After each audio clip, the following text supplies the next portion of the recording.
Well, here we are going to discuss about the Arms Act 1959. ठीक है, देखो इसमें हम देखते हैं कि आर्म्स एक्ट किस तरीके से होते हैं एंड किस तरीके से उनको प्रोटेक्ट किया जाता है, लाइसेंस कौन सी अथॉरिटी प्रोवाइड कराती है। ठीक है, तो जो भी इम्पोर्टेंट, जो भी प्री के हिसाब से ईपीयू प्री के अंदर जो सिलेबस के अकॉर्डिंग जो भी चीजें इंपॉर्टेंट है, प्रोविजंस इंपॉर्टेंट है, उनको आज हम इसमें डिस्कस करेंगे। तो देखो ये बोल रखा है आर्म्स एक्ट 1959 का है, इसका एक्ट नंबर देखते हैं तो 54 ऑफ 1959। ठीक है, अगर इसकी हम देखते हैं इनेक्टमेंट डेट जिस दिन इसको प्रेसिडेंट साहब ने इसको अपनी सहमति दी थी, तो वो है 23 दिसंबर 1959। ठीक है, 23 दिसंबर 1959। देखो इसका प्रियम्बल क्या बोलता है, an act to consolidate and amend the law relating to arms and ammunition. ठीक है, क्या करते हैं इसमें, जो भी कंसोलिडेट करते हैं, अमेंड करते हैं, जो लॉ है किससे रिलेटेड है, आर्म्स एंड एम्यूनेशन से जो रिलेटेड जो है उनको कंसोलिडेट अमेंड किया था इस एक्ट के अकॉर्डिंग। ठीक है, इसमें हमारे सिर्फ दो ही चैप्टर इंपॉर्टेंट है, चैप्टर फर्स्ट एंड सेकेंड जो हमारे प्री के अंदर है। ठीक है, चैप्टर फर्स्ट के अंदर हमारे 1 एंड 2 सेक्शंस दे रखे हैं, जिसमें फर्स्ट में शॉर्ट टाइटल एक्सटेंड कमेंसमेंट है एंड सेकंड में डेफिनेशन दे रखी है। ठीक है, एंड चैप्टर जो सेकंड है वो हमारा लाइसेंसिंग अथॉरिटी से बात करता है कि पोजेशन, मैन्युफैक्चरिंग, इन सब के लिए लाइसेंस किस तरीके से इशू किया जाएगा, इंपोर्ट एक्सपोर्ट किस तरीके से करेंगे, आर्म्स एंड एम्यूनेशन का वो सारी चीजें डिस्कस करेंगे। ठीक है, देखो चैप्टर 1 क्या बात करता है, प्रिलिमिनरी। प्रिलिमिनरी ठीक है, इंट्रोडक्टरी पार्ट है, चैप्टर है ये, पार्ट है ये। देखो इसमें पहला सेक्शन क्या बोलता है, short title extend commencement. This act may be called the arms act 1959। इसका शॉर्ट टाइटल क्या है, the arms act 1959। It extend to whole of India, ये पूरे इंडिया के ऊपर एप्लीकेबल होता है। ठीक है, थर्ड क्या बोल रखा है, it shall came into force on the such date as the central government may by notification official gazette appoint. तो जिस दिन से इसने सेंट्रल गवर्नमेंट ने इसको नोटिफाई कर दिया था अपने ऑफिशियल गैजेट में, उस दिन से इसकी क्या मानी जाती है, हमारी इन्फोर्समेंट डेट मानी जाती है।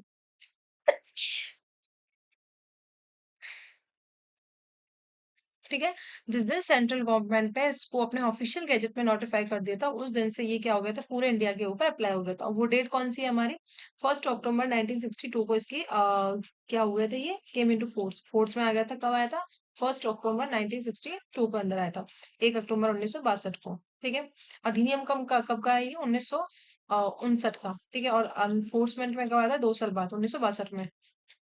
ठीक है, सेकंड क्या बात करता है इसमें, डेफिनेशंस एंड इंटरप्रिटेशन। डेफिनेशंस दे रखी है कि किस तरीके से हम जो टर्मिनोलॉजी है इसके अंदर उनको किस तरीके से डिफाइन किया गया है। तो देखो इसमें पहली क्या बोल रखी है हमारी, acquisition.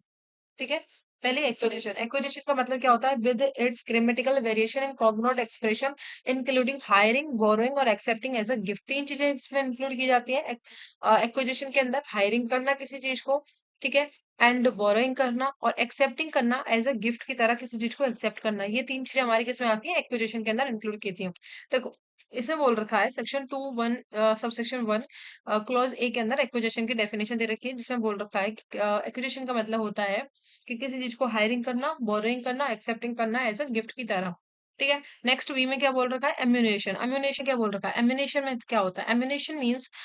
Ammunition for any fire arms. Ammunition किसके लिए होती है, फायर आर्म्स के लिए होती है। इसमें इंक्लूड करते हैं,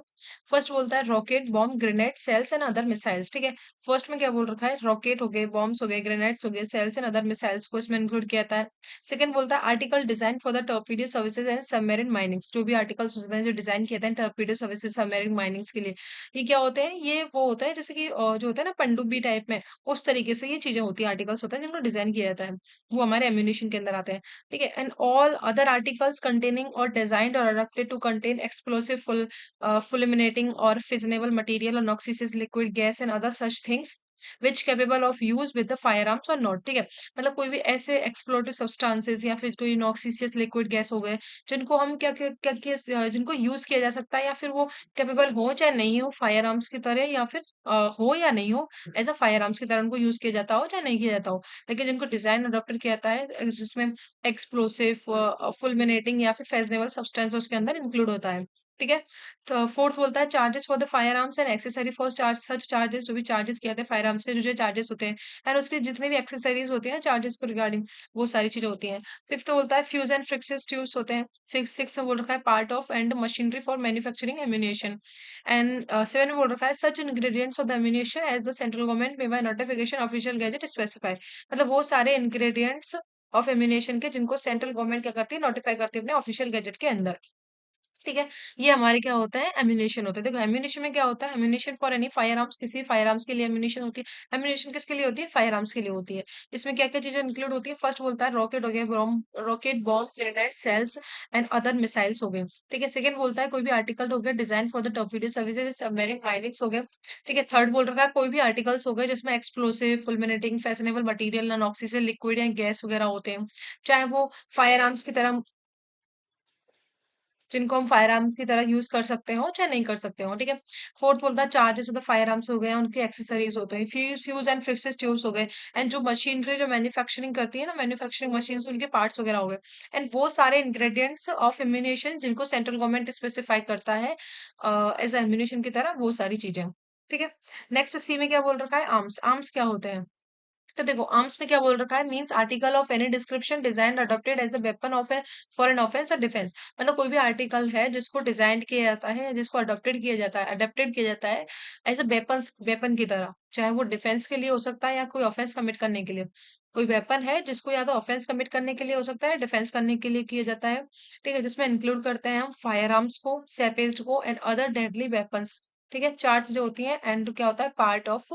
मशीनरी फॉर मैन्युफैक्चरिंग ये चार चीजें हमारे किस में इंक्लूड की जाती हैं आर्म्स के अंदर इंक्लूड की जाती हैं देखो पहला है इसमें इंक्लूड किया जाता है फायर आर्म्स हो गए सेपेस्ड हो गए अदर डेडली वेपन्स हो गए part of machinery for manufacturing ये चीजें हमारी किस में इंक्लूड होती है फायर आर्म्स में होती है लेकिन किस चीज को हम इंक्लूड नहीं करते हैं तो but does not include article design solely for the domestic और एग्रीकल्चर यूजेस ठीक है and such as a lathi और ordinary walking sticks and weapons incapable of being used otherwise ठीक है देखो कोई भी किस चीज को इंक्लूड नहीं करते हैं डज नॉट इंक्लूड तो आर्टिकल में जो भी हमारे आर्म्स होते हैं उसमें किस आर्टिकल को इंक्लूड नहीं किया था जो कि सोलरली फॉर द डोमेस्टिक पर्पसेस के लिए या एग्रीकल्चर पर्पसेस के लिए जिनको डिजाइन किया जाता है जैसे लाठी हो गया ऑर्डनरी वॉकिंग स्टिक्स हो गए या फिर वो वेपन्स हो गए जो कि इनकेपेबल है यूज करने में ठीक है अदर देन द टॉयज और being converted into the serviceable weapon लेकिन जो भी टॉयज होते हैं या फिर कोई ऐसे आर्टिकल्स होते हैं जिनको कन्वर्ट कर लिया जाता है सर्विसेबल वेपन्स के तौर पे वो इसके अंदर इंक्लूड किए जा सकते हैं ठीक है नेक्स्ट क्या बोल रखा है डी डी में क्या बोल रखा है कि डिस्ट्रिक्ट मजिस्ट्रेट कौन होते हैं तो देखो इसमें सिंपल बोल रखा है कि डिस्ट्रिक्ट मजिस्ट्रेट कौन होते हैं कि जो हमारे कमिश्नर ऑफ पुलिस होते हैं ना उनको क्या माना गया है कि जो उस जुरिडिक्शन के अंदर जो भी अपनी पावर को एक्सरसाइज करते हैं तो वो क्या माने जाएंगे हमारे कमिश्नर ऑफ पुलिस को हम डिस्ट्रिक्ट मजिस्ट्रेट के अंदर इंक्लूड कर सकते हैं और उनके साथ साथ जो भी हमारे डिप्टी कमिश्नर ऑफ पुलिस होते हैं उनको भी क्या कर सकते हैं इंक्लूड कर सकते हैं डिस्ट्रिक्ट मजिस्ट्रेट की तरह देखो in relation to any area for which the commissioner of police has been appointed किसी भी एरिया के लिए जहां कमिश्नर ऑफ पुलिस को अपॉइंट किया गया है तो means the commissioner of police there for and include the deputy commissioner of the police exercising jurisdiction over the whole और any part of the such area तो वो क्या करेंगे अपने एक्सरसाइज करेंगे जुडिक्शन को पूरे इंडिया जो भी पार्ट है होल पार्ट पे या फिर जो भी पर्टिकुलर पार्ट है उसके ऊपर अप्लाई करेंगे एंड एज में be specified by the state government जब भी जैसे भी स्टेट गवर्नमेंट स्पेसिफाई करेगी उस हिसाब से वो क्या करेंगे अपनी जुरिडिक्शन को एक्सरसाइज करेंगे या तो पूरे एरिया के ऊपर या उसके किसी पर्टिकुलर पार्ट के ऊपर ठीक है नेक्स्ट ई में क्या बोल रखा है फायर आर्म्स क्या होते हैं तो फायर आर्म्स में बोल रखा है means arms of any description design adapted or to discharge a projectile or the projectiles of any kind by action of any explosive or other form of energy देखो इसमें बोल रखा है कोई भी आर्टिकल हो गया किसी भी डिस्क्रिप्शन का डिजाइन के हो गए जिनको अडेप्टेड किया जाता है क्या करने के लिए तो डिस्चार्ज करने के लिए क्या प्रोजेटाइल और प्रोजेटाइल्स ऑफ एनी काइंड किसी भी काइंड के प्रोजेटाइल्स को डिस्चार्ज करने के लिए जिनको यूज किया जाता है किसके द्वारा bye action of any explosive or other form of energy ठीक है एक्शंस के द्वारा जिसमें से कोई भी एक्सप्लोसिव या कोई फॉर्म ऑफ एनर्जी उसमें से निकलती है ठीक है जिसमें इंक्लूड करते हैं हम किस चीज को पहला बोलता है artillery hand grenade hurt pistols weapons of any kinds design adapted for the discharge of any मतलब कोई भी आर्टिलरी हो गया हैंड ग्रेनेड्स हर्ट पिस्टल्स हो गई ठीक है और वेपन्स हो गए जिनको डिजाइन अडप्टेड किया जाता है कि उनसे क्या होगा नॉक्सीसियस लिक्विड एंड गैस उसमें से एंड कोई और इसी तरीके की कोई थिंग्स है जो उसमें से डिस्चार्ज हो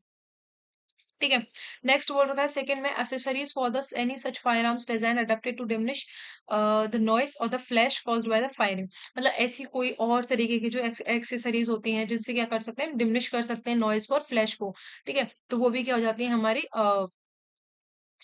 इसमें फायर आर्म्स के अंदर इंक्लूड की जाती है जैसे कि वो होता है ना जो गन के आगे जो साइलेंसर तरीके से जो लगाते हैं जैसे कि साइलेंट आवाज नहीं होती है जब फायरिंग करते हैं, तो वो भी एक्सेसरीज हो गई, तो वो भी इसके अंदर इंक्लूड की जाती है। Part of and machinery for manufacturing fire arms, जो भी पार्ट होते हैं मशीनरी मैन्युफैक्चरिंग के, वो सारे इंक्लूड किए जाते हैं। ठीक है, carriage platforms and appliances for the mounting and transporting the service artilleries, जो उनको ट्रांसपोर्टिंग माउंटिंग या फिर प्लेटफॉर्म्स करने के लिए जो भी कैरेज वगैरह होते हैं, वो भी इसके अंदर इंक्लूड किए जाते हैं। ठीक है, ईए के अंदर बोल रखा है licence. License means a license issued in accordance with the provisions of this act and the rules made there under and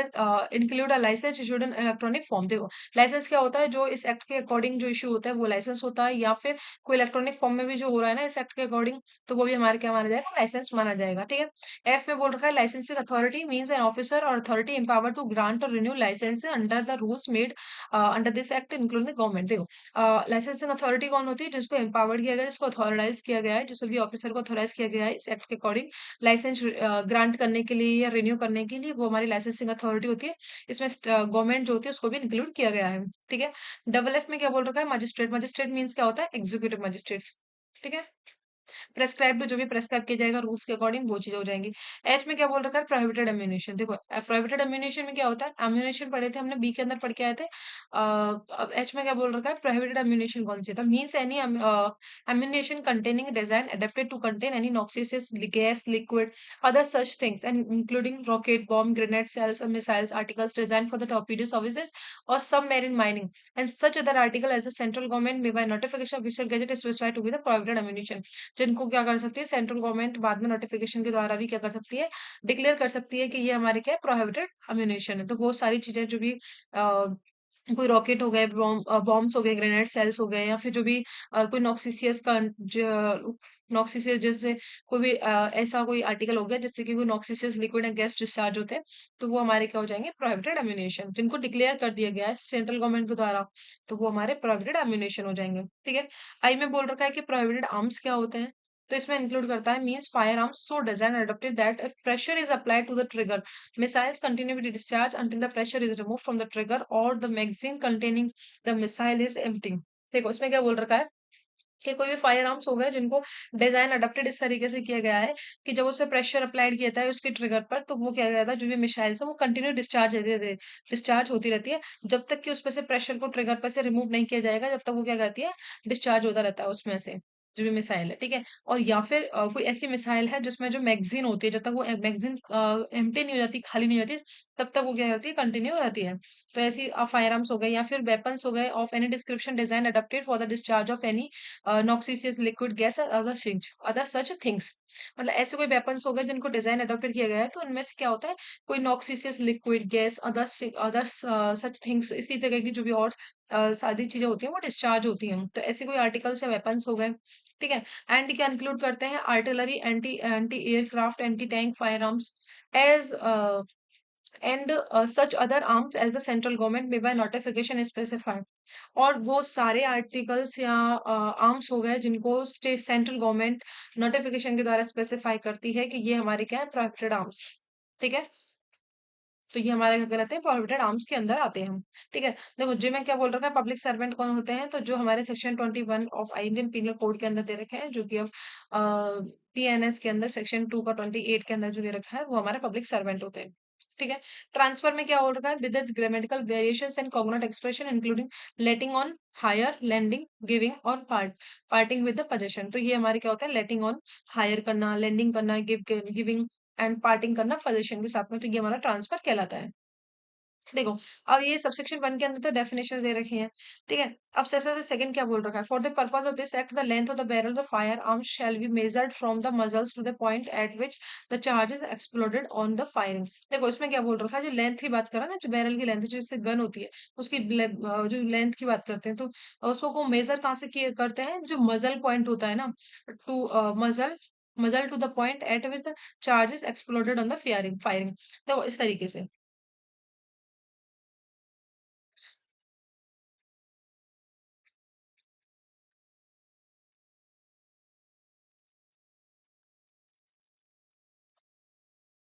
कुछ इस तरीके की गन होती है।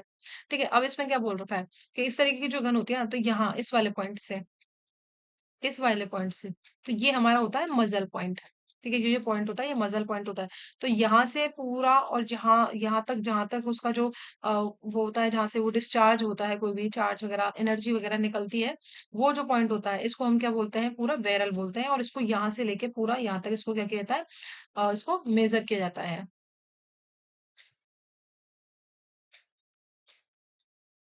ठीक है? सेकंड थर्ड में क्या बोल रखा है? Any reference in this act or any law which is not enforced in any area shall in relation to that area be constituted as reference to the corresponding law if any enforced in that area। देखो इसमें सीधी सी बात है कि अगर जहां ये act enforce नहीं होता है लेकिन वहां पे कोई और अदर कोई लॉ अगर करस्पॉन्डिंग लॉ अगर वहां पे एग्जिस्ट करता है तो वो उसके रेफरेंस में उसको कंस्टिट्यूट किया जाएगा। ठीक है? और ऐसी ऑफिसर्स की और अथॉरिटीज की बात कर रखा है फोर्ट के अंदर कि अगर कोई अथॉरिटी है जो यहाँ की जो भी ऑफिसर्स वगैरह हैं जो क्या कर रहे हैं उस एरिया के अंदर उनको अथोराइज नहीं किया गया डेजिग्नेट नहीं किया ऑफिसर्स वगैरह को तो जो भी उनकी सेंट्रल गवर्नमेंट जिस तरीके से डिसाइड करेगी उनको कॉन्स्टिट्यूट करेगी तो वो उस तरीके से उसके रेफरेंस में वो माने जो सेंट्रल गवर्नमेंट स्पेसिफाई कर देगी ना डेजिग्नेशन उस एरिया के अकॉर्डिंग तो वो क्या माने जाएंगे वहां के ऑफिसर भी अथोराइज माने जाएंगे। ठीक है? सेकंड में क्या दे रखा है? Acquisition possession manufacturing sale import export and transport of the arms and ammunition के रिगार्डिंग दे रखा है। ठीक है? ये अब चैप्टर हमारा इंपॉर्टेंट है। देखो इसमें क्या बोल रखा है? 3 से लेके 12 तक के प्रोविजन है इसके अंदर। सेक्शन 3 बोलता है licence for the acquisition and the possession of fire arms और एम्यूनेशन। देखो इसमें बात करते हैं हम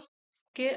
किसके पोजेशन और एक्विजिशन के लिए लाइसेंस चाहिए हमें? फायर आर्म्स और एम्यूनेशन के बारे में। ठीक है? कि इसमें बोल रखा है कि no person shall acquire have in possession carry any fire arms ammunition unless he hold in this behalf a licence issued accordance with the provisions of this act or rules made thereunder. इसमें सीधी सी बात है कि कोई भी person जब तक उसके पास में लाइसेंस नहीं होगा इस एक्ट के अकॉर्डिंग या इसके जो रूल्स हैं उसके अकॉर्डिंग जब तक वो अक्वायर नहीं करेगा पोजेशन नहीं करेगा कैरी नहीं करेगा किसी फायर आर्म्स को और एम्यूनेशन को। जैसे प्रोवाइजो बोल रखा है that a person may without himself holding a licence carry any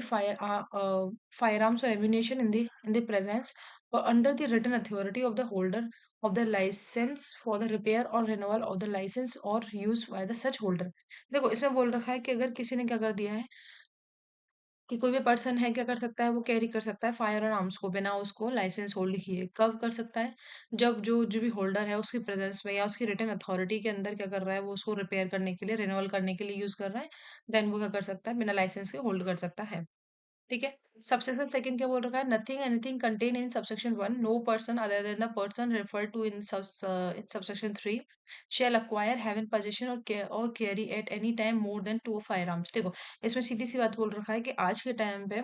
कि जो भी फायर आर्म्स है ना कोई भी पर्सन कितना दो से ज्यादा फायर आर्म्स को क्या नहीं कर सकता कैरी नहीं कर सकता। अगर उसको कैरी करने हैं तो दो ही फायर आर्म्स कर सकता है वो भी अथॉरिटीज के साथ में कर सकता है परमिशन होगी तो ही कर सकता है। दो से ज्यादा नहीं कर सकता वो फायर आर्म्स को कैरी नहीं कर सकता है। लेकिन इसमें इसका एक्सेप्शन दे रखा है क्या एक्सेप्शन दे रखा है सबसेक्शन 3 के अंदर। ठीक है? उसमें हम देखेंगे। अब इसमें प्रोवाइजो क्या बोल रखा है 2019 के अंदर जो अमेंडमेंट हुआ था उसमें बोल रखा है provided that a person who has in the position of more firearms than two at the commencement of the arms amendment act 2019 may retain him with him any two of the such firearms shall deposit within 1 year from the commencement and the remaining firearm with the official in charge of the nearest police station or subject to the conditions prescribed for the purpose of subsection 1 of section 21 with a licensed dealer or where such person is a member of the armed forces of the union in a unit of armory referred to in that subsections after which it shall be dislicensed within the 90 days from the date of expiration of the aforesaid 1 year। देखो इसमें सीधी सी बात होती है कि अगर किसी पर 2000 जो 19 के अंदर जो अमेंडमेंट आया था आर्म्स एक्ट के अंदर इससे पहले क्या होता था इस अमेंडमेंट एक्ट से पहले 3 फायर आर्म्स की थी ये 3 फायर आर्म्स आप रख सकते हो। लेकिन इसके बाद जो 2019 में जो अमेंडमेंट आया इसमें ये क्लियर कर दिया कि आप दो से ज्यादा फायर आर्म्स कैरी नहीं कर सकते। अगर किसी के पास में दो से ज्यादा फायर आर्म्स है तो वो दो को तो अपने पास रिटर्न कर सकता है एंड बाकी फायर आर्म्स को उसको डिपॉजिट करने पड़ेंगे विद इन 1 ईयर। जिस दिन ये अमेंडमेंट एक्ट आया उसके 1 साल के अंदर अंदर आपको क्या करना पड़ेगा फायर आर्म्स को डिपॉजिट करना पड़ेगा। कहाँ करेंगे? जो भी ऑफिसर इंचार्ज है उसके पास करेंगे जो भी नियरेस्ट पुलिस स्टेशन है या फिर कोई भी ऐसी कोई कंडीशन जो प्रिस्क्राइब कर रखी फॉर द पर्पस सेक्शन 21 के अंदर तो जो भी लाइसेंस डीलर है उनके लिए करेंगे। ठीक है? या फिर कोई भी मेंबर है अगर आर्म्ड फोर्सेस का कोई मेंबर है यूनियन वगैरह का तो जो उनकी यूनिट आर्मरी होती है जहाँ हथियार वगैरह रखे जाते हैं वहाँ क्या किया जाएगा, उनको डिपॉज़िट किया जाएगा, ठीक है? ऐसा वो करेंगे। और it shall be dislicensed within the 90 days from the, और जिस दिन 1 ईयर जब उसका कंप्लीट हो जाएगा, एक्सपायर हो गए हैं, उस दिन से उसका क्या कर जाएगा, उसको डिसलाइसेंस कर दिया जाएगा। जो भी उसके आर्म्स वगैरह उनको डिसलाइसेंस कर दिया जाएगा। फिर इसके लिए उसको क्या करना पड़ेगा, दोबारा से उनका रिन्यूअल करवाना पड़ेगा, ठीक है? प्रोवाइडर क्या बोल रखा है, provided that further that the while granting arms licence on inheritance or the heirloom basis the limit of the fire arm, the limit of two fire arm shall not be exceed. देखो अब इसमें बोल रखा है कि कोई भी problem हो, मतलब किसी भी सिचुएशन में हो, चाहे वो अगर किसी को जो आर्म्स वगैरह हैं वो इनहेरिटेंस में मिले हैं, वंशानुगत तरीके से अगर उसको मिले हैं, तो भी आपको 2 की लिमिट से पूरे ऊपर नहीं जा सकते हो। लिमिट तो 2 है, 2 की ही रहेगी कि 2 से ज़्यादा फायर आर्म्स नहीं रख सकते हो, चाहे वो किसी भी तरीके से आपको मिले हो, ठीक है? अब देखो सबसेक्शन 3 क्या बोल रखा है, जो कि एक्सेप्शन था सबसेक्शन 2 का। इसमें बोल रखा है कि this notwithstanding any subsection second shall apply to the dealer. अब ये सबसेक्शन सेकंड है ना, जहाँ बोल रखा था कि 2 से ज़्यादा फायर आर्म्स कैरी नहीं कर सकते हैं, वो किसके ऊपर एप्लीकेबल नहीं होता है? अगर कोई डीलर्स हैं फायर आर्म्स के ऊपर, या कोई मेंबर है राइफल क्लब्स के या राइफल एसोसिएशन के,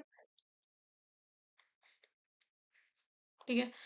राइफल एसोसिएशन के जिनको लाइसेंस या रिकॉग्नाइज किया गया सेंट्रल गवर्नमेंट के द्वारा, ठीक है? जो यूजिंग करते हैं .22 बोर राइफल और एंड एयर राइफल जो होती है टारगेटिंग प्रैक्टिसेस के लिए, ऐसी राइफल्स का जो यूज करते हैं, कोई डीलर हो गए, ठीक है? या फिर मेंबर हो गए राइफल क्लब्स के, राइफल एसोसिएशंस के, जिनको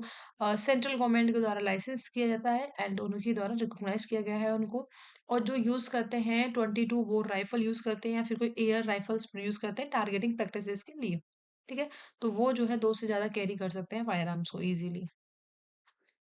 सबसेक्शन 4 क्या बोल रखा है, the provisions of the subsection 2 to 6 both inclusive of section 21 shall apply in relation to any deposit of firearms under the proviso of subsection second, as they apply in the relation to the deposit of the arms and ammunition under subsection 1 of the said section। देखो इसमें बोल रखा है कि जैसे section 21 के अंदर भी हम डिपॉजिट करते हैं ना किसी आर्म्स वगैरह को, वहां पे भी डिपॉजिट करते हैं आर्म्स और एम्यूनेशन को, उसके सबसेक्शन 1 के अंदर जिस तरीके से डिपॉजिट किया जाता है, ठीक है? तो उसमें क्या होते हैं, जो सबसेक्शन 1 के अंदर डिपॉजिट कर रहे हैं, तो उसी सेक्शन के 21 के जो सबसेक्शन 2 से लेके 6 तक के प्रोविजंस है, वो उसको सपोर्ट करते हैं। इसके सपोर्टिव होते हैं सबसेक्शन 1 के ये।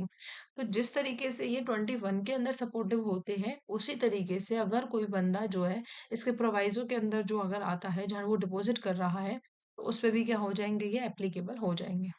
ठीक है? मतलब ये बोल रखा है कि अगर सबसेक्शन 2 का हमें एप्लीकेशन करवानी है इस सेक्शन की, सेक्शन 3 के सबसेक्शन 2 की एप्लीकेशन करवानी है, तो उसके लिए जो हमारी सेक्शन 21 के सबसेक्शन 2 से लेके 6 तक के जो भी प्रोविजंस है, वो भी क्या होंगे, उसके ऊपर अप्लाई होंगे डिपोजिशन के रिगार्डिंग। ठीक है? That's simple. 4 में क्या बोल रखा है, सेक्शन 4 क्या बात करता है, देखो, licence for the acquisition and position of the arms.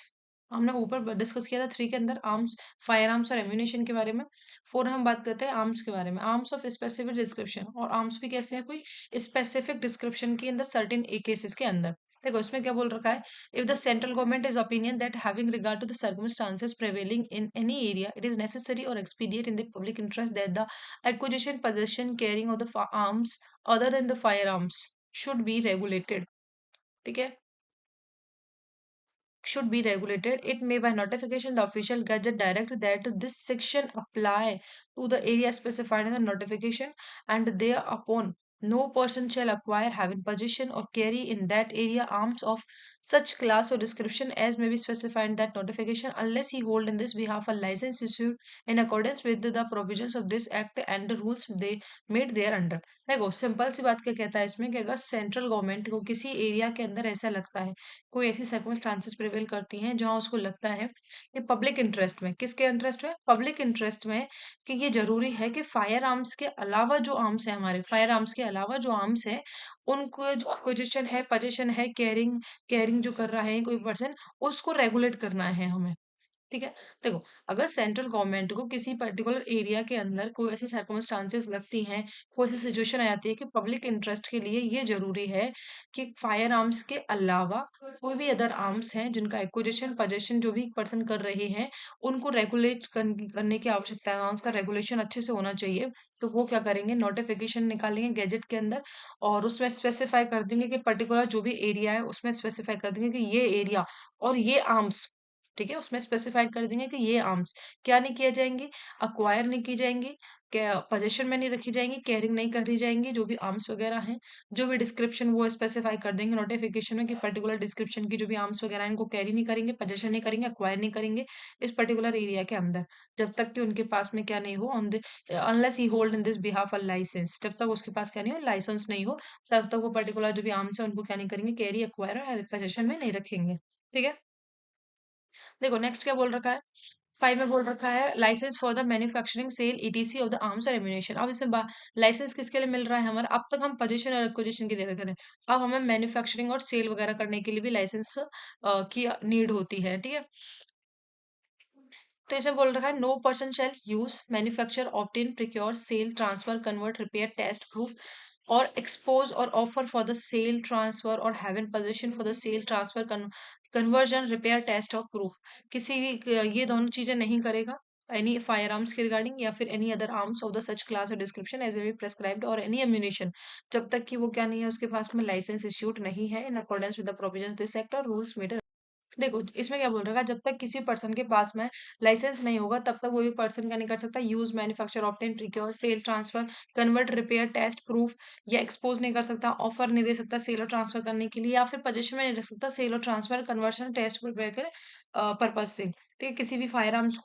को या फिर कोई एम्यूनेशन है या कोई स्पेसिफाइड कोई डिस्क्रिप्शन की कोई आर्म्स वगैरह है, ऐसी चीजों को क्या नहीं कर सकता, ये सारी चीजें नहीं कर सकता जब तक उसके पास में लाइसेंस नहीं हो। जैसे सेकंड क्या बोल रखा है कि notwithstanding anything contain subsection 1 में क्या लिखा है उससे उसको छोड़ते हुए a person may without holding a licence in this behalf क्या कर सकता है, वो सेल कर सकता है, ट्रांसफर कर सकता है किसी आर्म्स और एम्यूनेशन को। कब कर सकता है, which he lawfully possess for his own private use, जब वो किसी आर्म्स और एम्यूनेशन को अपने खुद के प्राइवेट यूज में रखता है तो वो किसी पर्सन को क्या कर सकता है जो कि टाइटल है virtue of this act or any the law for timing in force or is not prohibited by the law. देखो, वो एंटाइटल है कि इस एक्ट के द्वारा या फिर कोई भी जो भी एक्ट है जो इन्फोर्स है उस टाइम पे उसके लिए उसके अकॉर्डिंग क्या है वो एंटाइटल्ड है।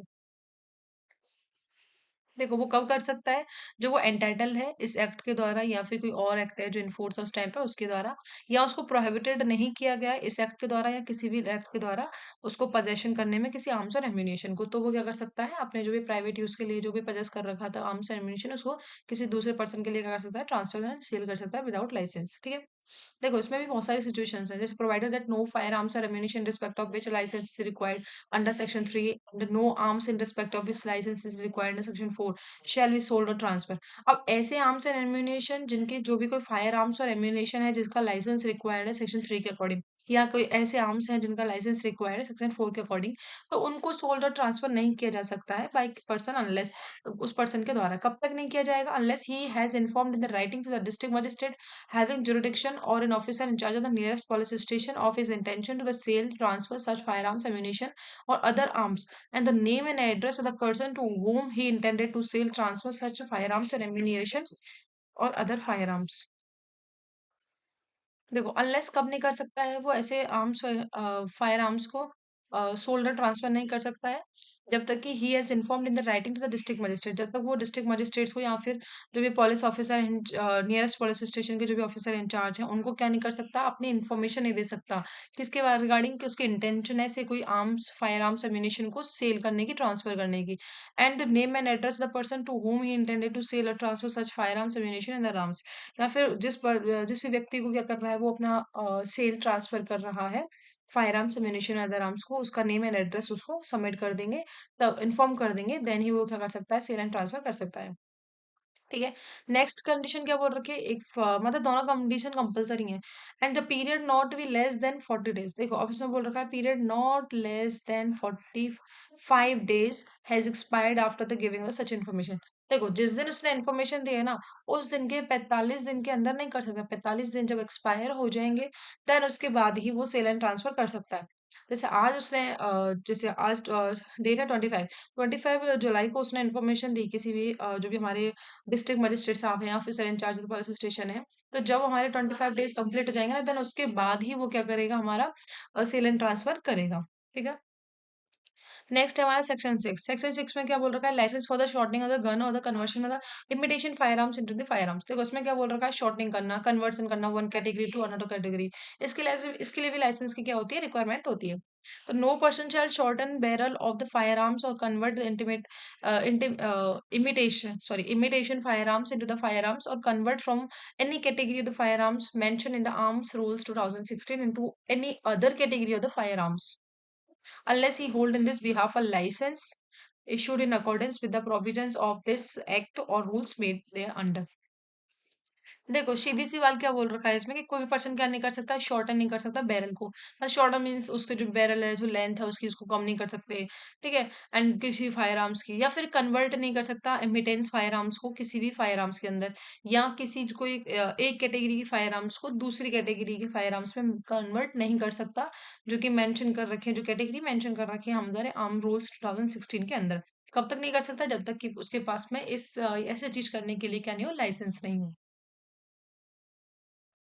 ठीक है, एक्सप्लेनेशन क्या बोल रखे हैं कि in this section the expression imitation fire arms means anything which has the appearance of being firearms whether it's capable of discharging the short bullets and other missiles or not। ठीक है, देखो next क्या बोल रखा है हमारा, 7 में क्या बोल रखा है, 7 8 और शायद आई थिंक 9, हाँ, ये प्रोहिबिशन के बारे में बात करते हैं। देखो हमने 4 3 के अंदर पढ़ा था कि लाइसेंस चाहिए हमें किसके लिए, पोजीशन एक्वायर करने के लिए फायर आर्म्स और एम्यूनेशन का। ठीक है, उसमें हमने देखा था कि 2 से ज्यादा फायर आर्म्स नहीं रख सकते हैं,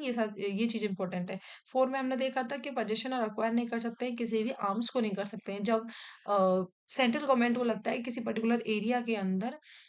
कि कोई भी आर्म्स है other than the fire arms public के इंटरेस्ट में उनको अक्वायर पोजीशन नहीं कर सकता है, तो वो ऐसा कोई नोटिफिकेशन निकाल देंगे, या जब तक वो लाइसेंस होल्ड नहीं करता है तब तक वो ऐसी चीजें नहीं करेगा, अक्वायर नहीं करेगा, पोजीशन नहीं करेगा, कैरी नहीं करेगा। ठीक है, देन 5 के अंदर हमने देखा था कि मैन्युफैक्चरिंग नहीं करेंगे इस तरीके की कोई फायर आर्म्स वगैरह को, किसी को सेल और ट्रांसफर करने हैं तो देन उसको क्या करना चाहिए, डिस्ट्रिक्ट मजिस्ट्रेट साहब को या फिर जो नियरेस्ट पुलिस ऑफिसर साहब हैं जो भी हमारे पुलिस स्टेशन में, उनको इन्फॉर्म करेगा, अपनी इंटेंशन बताएगा कि मैं ऐसे सेल और ट्रांसफर कर रहा हूँ। ठीक है, एंड जो 40 जिस दिन इन्फॉर्म किया है उस दिन से 45 डेज के बाद ही वो क्या कर सकता है, ऐसे सेल और ट्रांसफर कर सकता है, उससे भी दिन नहीं कर सकता है। ठीक है, एंड 6 में क्या बोला था, शॉर्ट एंड करते हैं गन वगैरह को, या फिर one category to another category में कन्वर्ट कर देते हैं फायर आर्म्स वगैरह को, तो ऐसा भी नहीं कर सकते जब तक कि आपके पास लाइसेंस नहीं हो ऐसी ऐसा चीज करने के लिए। और 7 और 8 और 9 हमारी बात करते हैं प्रोहिबिशन के बारे में।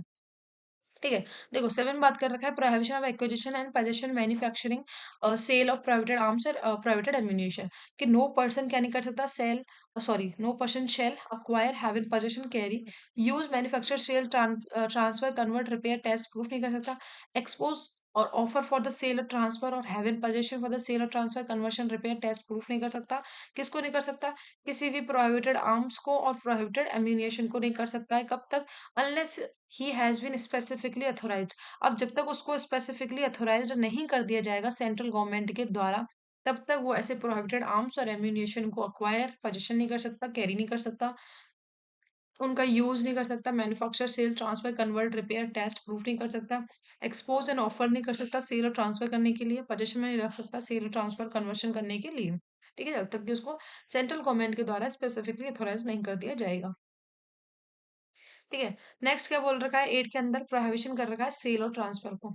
ठीक है, सेल और ट्रांसफर का जो भी फायर आर्म्स वगैरह है नॉट बियरिंग आइडेंटिफिकेशन मार्क, जिनके ऊपर क्या नहीं है, हमारे आइडेंटिफिकेशन मार्क्स नहीं है, उन फायर आर्म्स को हम क्या नहीं करेंगे, सेल और ट्रांसफर नहीं करेंगे। इसमें बोल रखा है कि no person shall obliterate, remove, alter, or forge any name, number, or other identification mark, stamped or otherwise shown on the firearms or ammunition। देखो इसमें सीधी सी बात है कि कोई आर्म्स और एम्यूनेशन है, ठीक है, जिसपे कि क्या है, कोई भी आइडेंटिफिकेशन नाम है, नंबर है, आइडेंटिफिकेशन मार्क्स है, नंबर है, या कोई नेम है, उसको ऑब्लिटरेट, रिमूव, अल्टर, फॉर्ज नहीं किया जाएगा, मतलब उसमें किसी प्रकार का चेंज नहीं किया जाएगा, जो कि अथोराइज्ड फायर आर्म्स वगैरह होते हैं, जो स्टैम्प्ड हैं फायर आर्म्स वगैरह पर नंबर वगैरह, तो उसमें ऐसा कोई व्यक्ति क्या नहीं करेगा, ऐसी ऑब्लिटरेट, रिमूव या फॉर्ज या उसको अल्टर नहीं करेगा।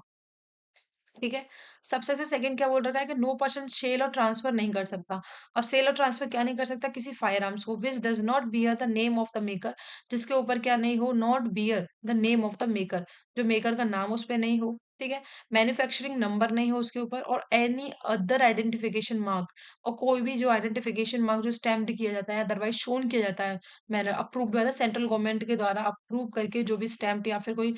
मार्क शोन किया जाता है उस पर्टिकुलर जो भी फायर आर्म्स वगैरह है, ऐसा अगर कोई चीज उस पर नहीं है तो उसको सेल और ट्रांसफर नहीं किया जा सकता है। ठीक है? थर्ड में क्या बोल रखा है कि whenever any person has in his possession any firearms without such names, number, the other identification marks of which on which such names, number, other identification marks has been obliterated, removed, altered, forged, it shall be presumed unless the contrary is proved that he has obliterated, removed, altered, forged that name, number and other identification mark। देखो उसमें presumption के regarding है कि अगर किसी fire arms के किसी person के पोजीशन में कोई फायर आर्म्स वगैरह है और उसपे कोई नाम, नंबर या आइडेंटिफिकेशन मार्क्स नहीं है, या क्या किया गया है, जो नाम, नंबर, आइडेंटिफिकेशन मार्क है उसको ऑब्लिटरेट किया गया है, उसको रिमूव्ड, अल्टर, फॉर्ज्ड किया गया है, तो ये माना जाएगा, कोर्ट ये सेल्फ प्रिज्यूम करेगा कि उस व्यक्ति ने ही उसमें क्या किया है, ऑब्लिटरेट किया है, उस व्यक्ति ने उसको रिमूव किया उसपे मार्क्स वगैरह को, नंबर वगैरह को, और उसी ने उसको अल्टर या फॉर्ज किया है। ठीक है? तो ये कोर्ट सेल्फ प्रिज्यूम करेगा कि जिस पर्सन के पोजीशन में है उसी ने वो सारी गड़बड़े की है, चेंजेस वगैरह उसी ने किए हैं। ठीक है?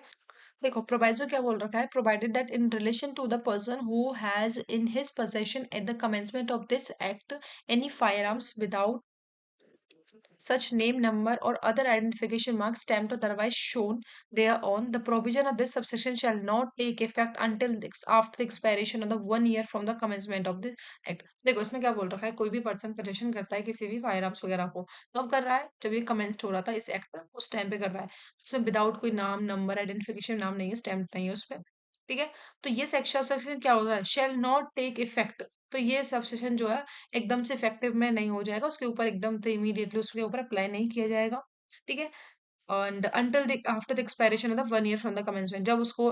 1 साल हो जाएंगे कंप्लीट, एक्ट कब का है, 1990 1959 का है ये। ठीक है? तो जब उसको 1 साल कंप्लीट हो जाएंगे, जैसे 1960 तक जब कंप्लीट हो जाएंगे 1 साल, देन ये हमारा जो सेक्शन जो भी हमारा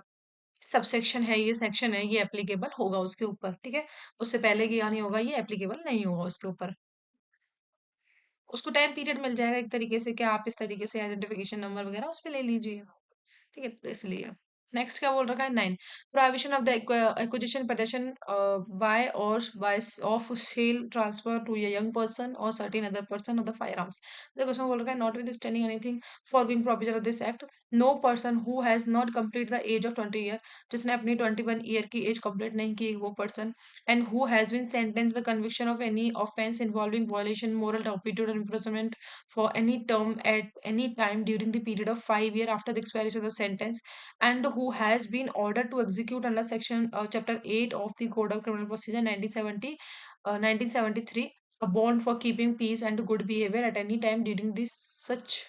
during the terms of the bond, क्या नहीं करेगा, shall acquire, have in possession, carry and fire arms and ammunition को। देखो उसमें बोल रखा है कि 3 पर्सन दे रखे हैं कि ये पर्सन क्या नहीं करेंगे, अक्वायर नहीं करेंगे, कैरी नहीं करेंगे एंड पोजेशन में नहीं रखेंगे किसी फायर आर्म्स को, एम्यूनेशन को। कौन कौन से पर्सन है, जिसकी एज कंप्लीट नहीं हुई है, जो कि अभी 21 ईयर का कंप्लीट नहीं किया है, 21 ईयर से बिलो है, वो नहीं करेगा, उसके लिए नहीं दी जाएगी। दूसरा बोल रहा है कोई ऐसा पर्सन जिसको कन्विक्शन हुआ है, कोई सेंटेंस उसको दी गई है किसी ऑफेंस के रिगार्डिंग, जिसमें मॉरल इन्वॉल्विंग वायलेंस या मॉरल टर्पिट्यूड का है, जिसकी इम्प्रिजनमेंट कंप्लीट हो चुकी है, और इम्प्रिजनमेंट कंप्लीट होने के 5 साल के बाद, ठीक है, जिस दिन उसकी इम्प्रिजनमेंट, जैसे 2023 के अंदर उसकी इम्प्रिजनमेंट कंप्लीट हुई थी, तो उसके 5 साल बाद, जैसे कि 2018 के 2028 के बाद, 2028 के बाद उसको लाइसेंस इश्यू हो सकता है, उसके विदन नहीं हो सकता है। या फिर जिस भी पर्सन को क्या हुआ है, जो हमारा सीआरपीसी 1973 था, जो बीएनएसएस है, उसके अकॉर्डिंग उसको चैप्टर 8 में जो बॉन्ड भरवाते हैं कीपिंग करने के लिए, कि आपको मेंटेन करनी होगी peace and good behaviour the society, तो जब तक वो बॉन्ड रहेगा तब तक आपको वो गुड बिहेवियर को मेंटेन करना पड़ेगा। 3 साल का बॉन्ड का टाइम पीरियड होता है इसमें, तो उतने पीरियड के लिए उसको क्या नहीं किया जाएगा, वो पोजेशन नहीं करेगा, कैरी नहीं करेगा फायर आर्म्स को इन तीनों कंडीशंस के अंदर। ठीक है? नेक्स्ट क्या बोल रखा है, बी बोलता है, no person shall transfer any fire arms ammunition or convert, repair, test, proof any fire arms and ammunition for any other person who he knows or has reason to believe, मतलब जिस person को उसको knowledge है कि कोई भी fire arms या फिर एमिनेशन जिसको सेल और ट्रांसफर किया जाता है वो प्रोहिबिटेड है, ठीक है। क्लॉज वन के अंदर जो हमने तीनों कंडीशन देखी उसमें प्रोहिबिटेड है, या फिर जो भी पर्सन है क्या है, अनसाउंड माइंड है, जब वो ट्रांसफर या सेल कर रहा है उस टाइम पे क्या है, वो अनसाउंड माइंड है, ठीक है। तो ऐसा पर्सन को अगर कोई रीजन नॉलेज वगैरह है तो वहां पे सेल और ट्रांसफर नहीं होगी। सेकंड बोलता है notwithstanding anything in the subsection 1 of the clause A of the subsection 1, a person who has attained the prescribed age limit may use under the prescribed conditions such firearms as may be prescribed in this course of his training in the use of such firearms। देखो इसमें बोल रखा है कि जैसे कि कोई भी पर्सन है जो इसमें अटेंड कर लिए, जो भी प्रेस्क्राइब्ड एज लिमिट है उसको अटेंड कर लिया है, एंड देन उसको क्या कर लिया जाएगा, अलाउ कर दिया जाएगा, लेकिन ट्रेनिंग पर्पजेज के लिए फायर आर्म्स को अलाउ कर दिया जाएगा, उसको यूज करने के लिए दे सकते हैं, ठीक है। नेक्स्ट क्या बोल रखा है, provided that the different age limits में be prescribed in relation to different type of fire arms. देखो हर एक तरीके के जितने फायर आर्म्स होते हैं ना उनके लिए अलग अलग क्या होती है, एजेस होती है, ठीक है। तो ये क्या बोलता है कि जो भी फायर आर्म्स वगैरह यूज किए जाते हैं वो अलग अलग नेचर के होते हैं, अलग अलग कैटेगरी के होते हैं, उसी के अकॉर्डिंग क्या होती है, उनकी एज लिमिट डिसाइड होती है। सेक्शन 8 क्या बात करता है, लाइसेंस फॉर द इम्पोर्ट और एक्सपोर्ट के फायर आर्म्स के बारे में बात करता है कि किस तरीके से इम्पोर्ट एक्सपोर्ट करने के लिए भी हम लाइसेंस ले सकते हैं क्या। तो उसमें बोल रखा है कि no person shall bring into or take out India by sea land air. तीन तरीके से सी लैंड और एयर के द्वारा क्या नहीं कर सकते, कोई पर्सन ब्रिंग नहीं लेके आ सकता, एंड टेक मतलब इंडिया के अंदर नहीं लेके आ सकता, इंडिया से बाहर नहीं लेके जा सकता किसी फायर आर्म्स को, जब तक उसके पास में लाइसेंस नहीं हो इस प्रोविजंस के अंदर या फिर जो भी रूल्स है उनके according. Provided that a person who is entitled by virtue of this act or any law for the time being in force or is not prohibited by such act or the such any other law in possession of the arms in possession of any arms ammunition may without a license in this behalf bring into or take out India such arms and ammunition in the reasonable quantity for his own private use. देखो इसमें क्या बोल रखा है कि कोई भी अगर सकता है अपने जो भी रीजनेबल क्वांटिटी अपने प्राइवेट यूज के लिए वो लेके जा सकता है किसी आर्म्स को, एंड फायर आर्म्स जो भी आर्म्स और एम्यूनिशन है उनको लेके जा सकता है। जिस पर्सन को इस एक्ट के अकॉर्डिंग या किसी अदर लॉ के अंदर उसको एंटाइटल किया गया है, जिसको प्रोहिबिटेड नहीं किया है किसी भी लॉ के अंदर कि वो पजेस्ट कर सकता है किसी आर्म्स और एम्यूनिशन को विदाउट लाइसेंस, वो लेके जा सकता है इंडिया से, एंड इंडिया के अंदर लेके आ जा सकता है, जो भी रीजनेबल क्वांटिटी है उतनी ही लेके आ सकता है और प्राइवेट यूज के लिए लेके आ सकता है, ठीक है। सेकंड क्या बोल रखा है, person bring sorry a person being a bona fide tourist belonging to any सर्च country as a central government way by notification official gazette specify who is not prohibited by the law for that country from having in possession any arms or ammunition may without a license under this section but in accordance with the such conditions as may be prescribed bring with him into the India arms and ammunition in reasonable quantity for the use by him for the purpose only for the sport and for no other purposes। देखो इसमें क्या बोल रखा है कि purpose क्या है लेके आने का उसको, इंडिया के अंदर अगर वो किसी आर्म्स को या फिर एम्यूनेशन को लेके आ रहा है तो उसका पर्पस क्या है, ओनली वन पर्पस है, स्पोर्ट के पर्पस से लेके आ रहा है वो, ठीक है। और देखो अगर कोई बोनाफाइड टूरिस्ट है जो किसी दूसरी कंट्री से बिलोंग करता है, किसी ऐसी कंट्री से जिसके बारे में सेंट्रल गवर्नमेंट ने अपने नोटिफिकेशन ऑफिशियल गैजेट में स्पेसिफाई कर रखा है कि पर्टिकुलर कंट्री के अगर कोई भी पर्सन जो है हमारे यहाँ टूरिस्ट आता है तो वो क्या कर सकता है, जिसको प्रोहिबिटेड नहीं किया गया है उस कंट्री के लॉ के अकॉर्डिंग प्रोहिबिट नहीं है, जिस कंट्री से वो बिलोंग करता है उस कंट्री के लॉ के अकॉर्डिंग उसको प्रोहिबिट नहीं किया गया है पोजेशन करने से किसी आर्म्स और एम्यूनिशन को, तो वो क्या कर सकता है इंडिया के अंदर बिना लाइसेंस के but in accordance with such condition, लेकिन कुछ कंडीशन जो इम्पोज की जाएंगी ना उस पे उनके अकॉर्डिंग ही वो क्या करेगा, इंडिया के अंदर वो आर्म्स और एम्यूनिशन को लेके आ जा सकता है और रीजनेबल क्वांटिटी में लेके आएगा, और एक ही पर्पस होगा उसका लाने का, स्पोर्ट, उसके अलावा कोई और अदर पर्पस उसका नहीं होगा, ठीक है। एक्सप्लेनेशन क्या बोल रखी है, for the purpose of the clause be the प्रोवाइजर the word tourist means a person who not being a citizen of India, visit India for the period not exceeding the sixth month with no other object than recreations, sightseeing, participation of the representative capacity in the meeting conveyed by the central government or in the international conference associations or other bodies। मतलब ऐसा कोई person जो सिर्फ और सिर्फ 6 महीने के लिए विजिट करेगा इंडिया के अंदर, ठीक है, उसका ऑब्जेक्ट क्या रहेगा, नो अदर ऑब्जेक्ट देन उसका साइट सीइंग करना, पार्टिसिपेशन करना कोई रिप्रेजेंटेटिव कैपेसिटी के अंदर, मीटिंग्स वगैरह सेंट्रल गवर्नमेंट के अंदर, या कोई नेशनल कॉन्फ्रेंसेस एसोसिएशन वगैरह होती है, इस तरीके से वो डीलिंग करने आया है वहाँ पे, ठीक है। और 6 महीने से ज़्यादा टाइम के लिए वो नहीं रह सकता है और जो इंडिया का सिटीजन नहीं है, ठीक है। सबसे सेकंड क्या बोल रखा है इसमें कि notwithstanding anything contain in the proviso of the subsection 1 where the commissioner of the custom or the other officers empowered by the central government in this behalf has any doubt as to the applicability of the clause 1 clause b clause a or clause b of that proviso to any person who claims that such clause is applicable to him, or as to the reasonableness of the quantity of the arms or ammunition in the possession of any person referred to in such clause, or as to the use of which such arms or ammunition may be put by such person, may detain arms or ammunition in the possession of such person until he receive the order from the central government in relation thereto. ठीक है। देखो इसमें क्या बोल रखा है, simple सी बात बोल रखा है कि जब हम उसको क्लॉज ए और बी में हम उसको क्या दे रहे हैं, एक तरीके से उसको एक्सेप्ट कर रहे हैं कि आपके ऊपर आप बिना लाइसेंस के लेके आ सकते हो आर्म्स और एम्यूनेशन को। ठीक है। इसमें जो हमारे कमिश्नर ऑफ जो कस्टम्स होते हैं या जो भी ऑफिसर्स होते हैं जिनको सेंट्रल गवर्नमेंट के द्वारा एम्पावर्ड किया जाता है, अगर उनको कहीं डाउट लगता है कि जो क्लॉज ए और बी एप्लीकेबल हो रहा है कि नहीं हो रहा है, इस रिगार्डिंग अगर उनको डाउट है कि जो भी पर्सन क्लॉज ए और बी के जो प्रोवाइजो हैं उनका क्लेम कर रहे हैं उनकी एप्लीकेबिलिटी का, क्या उनके पास, और या फिर कोई क्वांटिटी जो भी लेके आए हैं उसकी रीजनेबलनेस के रिगार्डिंग उनको अगर कोई डाउट होता है, तो वो क्या कर सकते हैं, रिटेन कर सकते हैं आर्म्स और एम्यूनिशन को, जो भी पर्सन के पोजीशन में है उनको रिटेन कर सकते हैं जब तक कि उनको सेंट्रल गवर्नमेंट इसके रिगार्डिंग कोई ऑर्डर नहीं दे देता है, तब तक वो डिटेन करके रख सकते हैं। ठीक है। नेक्स्ट क्या बोल रखा है, arms or ammunition take from one part to the part of India to the another by the sea air or across any intervening territory not forming part of the India are taken out are taken out of and brought into India within the meaning of this section. देखो इसमें सीधी सी बात है कि हम जो taken करके ले जा रहे हैं, जो ब्रिंग लेके आ रहे हैं, उसका मतलब बता रखा है इसमें कि इंडिया से किसी भी इंडिया के एक पार्ट से दूसरे पार्ट में ले जाना सी के द्वारा, एयर के द्वारा, या कोई भी टेरिटरी है जो कि इंडिया का पार्ट नहीं है, ठीक है, वहां पे ले जाना, और टेकन आउट इंडिया से बाहर लेके जाना, तो वो इस मीनिंग के अंदर आता है, हमारे सेक्शन की मीनिंग के अंदर आता है, सिंपल सी, और कुछ इंपॉर्टेंट नहीं है इसमें।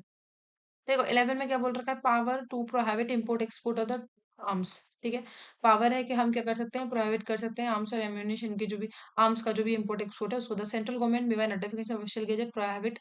The bringing into or taking out India arms or ammunition or such class description as specified notification. ठीक है। अगर सेंट्रल गवर्नमेंट को लगता है तो वो प्रोहिबिट कर सकती है कि पर्टिकुलर जो भी आर्म्स एम्यूनिशन है जो भी क्लास के हैं जिस भी डिस्क्रिप्शन के हैं, उनको क्या किया जाएगा, इंडिया से बाहर नहीं ले जाया जाएगा और ना ही इंडिया के अंदर लेके आया जाएगा। ठीक है। नोटिफिकेशन में स्पेसिफाई कर देंगे। 12 बोल रखा है power to restrict or prohibited transport of the arms. देखिए उसमें बोल रखा है central government may notification official gazette direct that no person shall transport नहीं करेगा over the India or any part therefrom thereof arms or ammunition of the such class or description as we specified the notification. जो भी notification में particular class and description specify arms or ammunition का, उसको transport नहीं किया जाएगा India के ऊपर, और ना ही उसको क्या किसी इंडिया के पार्ट में नहीं किया जाएगा जब तक ही unless he hold in this behalf a licence. जब तक वो उसके पास में लाइसेंस नहीं होता है ट्रांसपोर्ट करने का, तब तक वो ट्रांसपोर्ट नहीं करेगा। ठीक है। एनडीसी के अकॉर्डिंग अगर लगता है सेंट्रल गवर्नमेंट को, तो वो प्रोहिबिट भी कर सकती है उस जो भी ट्रांसपोर्ट है उसको क्या कर सकती है, प्रोहिबिट कर सकती है। ठीक है। अब देखो उसमें ट्रांसपोर्ट का मतलब दे रखा है, जैसे उसमें सेक्शन 3 के अंदर उसको दे रखा था इम्पोर्ट एक्सपोर्ट का, उसी तरीके से किसी arms ammunition transhipped at the sea port or an airport in India are transported within the meaning of this section. अगर कोई भी आर्म्स एम्यूनिशन जिसको ट्रांसशिप्ड किया जाता है एट द सी पोर्ट या एयरपोर्ट से इंडिया के अंदर, तो वो हमारे ट्रांसपोर्ट के मीनिंग में आता है। ठीक है। तो ये हमारा क्लियर हो चुका है, जो भी प्री के अकॉर्डिंग जितने भी प्रोविजंस हमारे इंपॉर्टेंट से 1 से लेकर 12 तक के, वो हमने क्लियर कर चुके हैं। तो ये हमारा आर्म्स एक्ट यहीं पे खत्म होता है। तो अगर आपको कोई चीज समझ में नहीं आई हो, कोई प्रोविजंस में कोई प्रॉब्लम हो, तो आप मुझसे कमेंट में पूछ सकते हैं। ठीक है। So thank you, have a nice day.